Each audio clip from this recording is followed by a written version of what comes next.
लोकसभा चुनाव 2024 से पहले शुरू हुई भारत जोड़ो न्याय यात्रा का आज 5वां दिन है। राहुल गांधी के नेतृत्व में 14 जनवरी को शुरू हुई कांग्रेस की भारत जोड़ो न्याय यात्रा असम पहुंच गई है। भारत जोड़ो न्याय यात्रा नागालैंड से असम में प्रवेश कर गई। आज नागालैंड के तुली से राहुल गांधी ने बस में अपनी यात्रा फिर से शुरू की और आज असम में प्रवेश किया। असम के हेलो वोटिंग में सैकड़ों पार्टी कार्यकर्ताओं ने उनका स्वागत किया। असम कांग्रेस नेताओं को राष्ट्रीय ध्वज सौंपा गया। राज्य में यात्रा 8 दिन तक रहेगी। असम में ये यात्रा करीब 17 जिलों से गुजरते हुए 833 किलोमीटर का सफर भी तय करेगी। यहाँ राहुल गांधी शिवसागर जिले और जोरहाट जिले में 2 जनसभाओं को संबोधित भी करेंगे। इस दौरान वो जनसभा से पहले राहुल गांधी रोड शो भी करेंगे। आने वाले लोकसभा चुनाव को देखते हुए असम पर कांग्रेस की विशेष नजर है।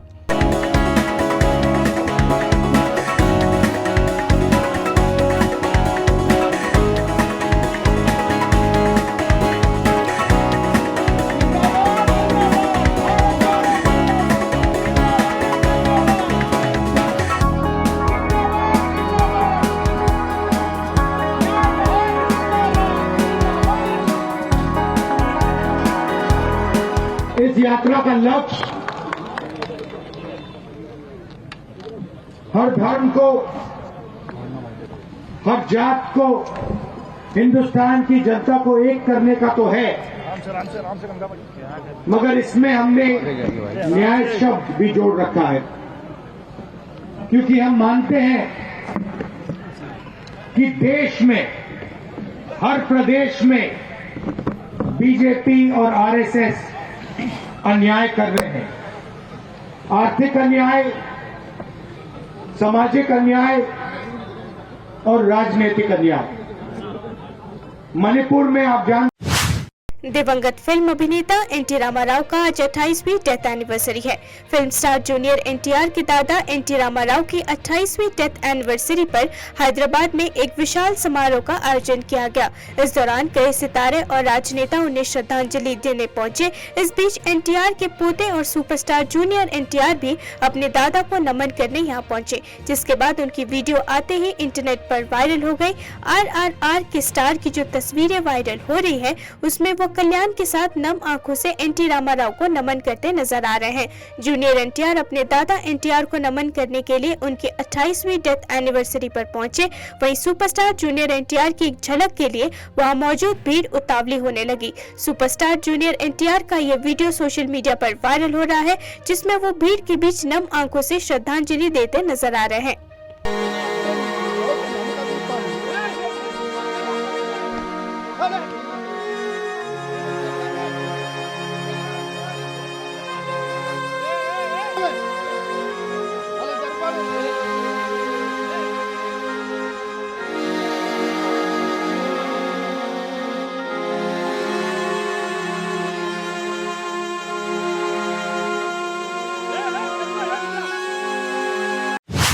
प्रधानमंत्री नरेंद्र मोदी ने आज श्री राम जन्मभूमि मंदिर पर स्मारक डाक टिकट जारी किया है। इसके साथ ही उन्होंने श्री राम पर जारी डाक टिकटों की एक पुस्तिका भी जारी की है। ये पुस्तिका दुनिया को श्री राम का संदेश देने के लिए है। इनमें जो घटक शामिल है वो है राम मंदिर, चौपाई, मंगल भवन, अमंगलहारी, सूर्य, सरयू नदी के साथ ही मंदिर में उनके आसपास की मूर्तियां। प्रधानमंत्री नरेंद्र मोदी ने जो कुल 6 डाक टिकट जारी किए हैं, उनमें शामिल है राम मंदिर, भगवान गणेश, भगवान हनुमान, जटायु, केवटराज और मां शबरी।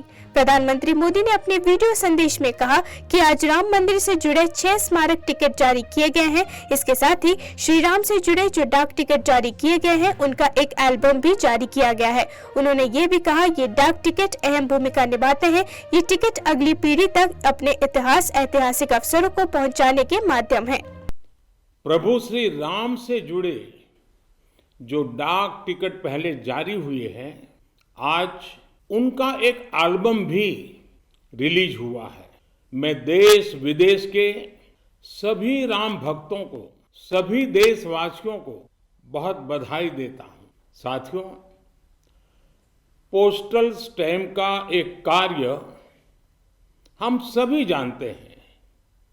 उन्हें लिफाफे पर लगाना, उनकी मदद से अपने पत्र और संदेश या जरूरी कागज भेजना, लेकिन पोस्टल स्टैम्प एक और महत्वपूर्ण भूमिका निभाते हैं।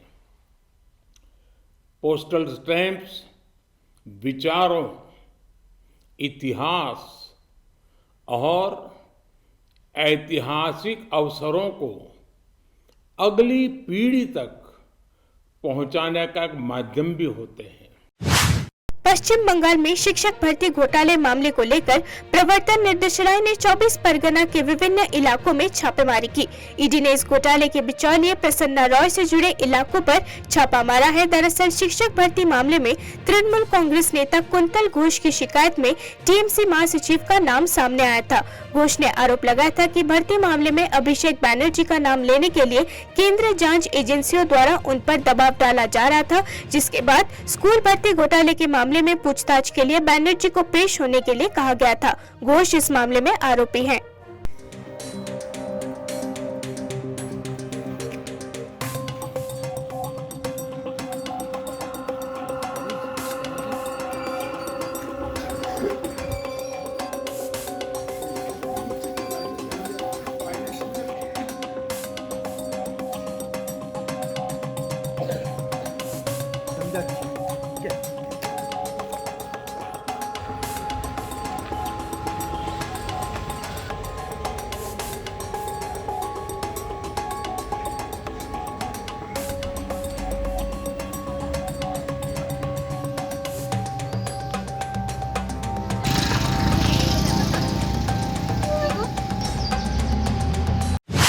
देश की राजधानी में 26 जनवरी यानी गणतंत्र दिवस को लेकर तैयारियां चल रही है। ऐसे में कर्तव्य पथ पर परेड रिहर्सल की जाएगी। इसको देखते हुए दिल्ली ट्रैफिक पुलिस ने अगले 5 दिनों के लिए गणतंत्र दिवस परेड रिहर्सल के दौरान यातायात प्रतिबंधों को लेकर एक एडवाइजरी जारी की है। बता दें कि गणतंत्र दिवस परेड का रिहर्सल 17 से 21 जनवरी तक कर्तव्य पथ पर किया जाएगा।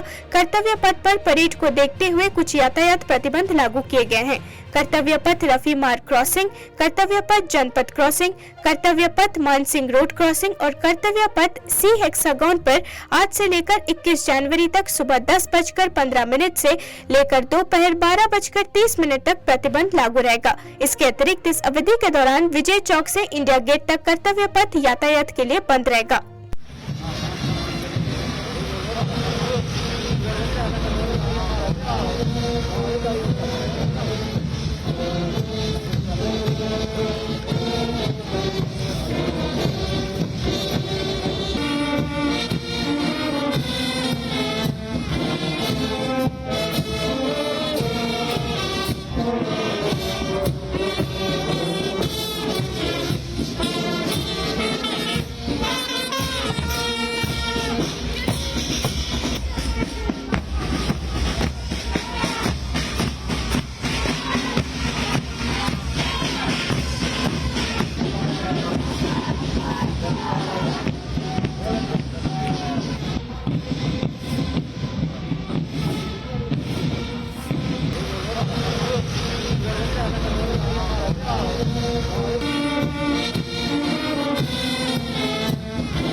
रामलला के नाम मुकदमा दायर करने वाले निर्वाणी अखाड़े के महंत धर्मदास ने बड़ा ऐलान किया है। उनके इस ऐलान से ट्रस्ट की मुश्किलें बढ़ सकती है। रामलला के नाम मुकदमा दायर करने वाले निर्वाणी अखाड़ा के महंत धर्मदास ने ऐलान किया है कि राम जन्मभूमि मुकदमे का फैसला जो 70 साल से चली आ रही है, रामलला नाम की मूर्ति के हक में आया है। उसी मूर्ति की स्थापना गर्भगृह में होगी। उसके अलावा किसी मूर्ति की स्थापना गर्भगृह में नहीं हो सकती, अन्यथा ये गैर कानूनी होगा और इसके खिलाफ वो मुकदमा करेंगे और बाहर भी संघर्ष होगा। बता दें कि राम मंदिर ट्रस्ट ने राम मंदिर के गर्भगृह में स्थापना की 3 नई प्रतिमाओं का निर्माण कराया था, उसमें एक का चयन हो गया है।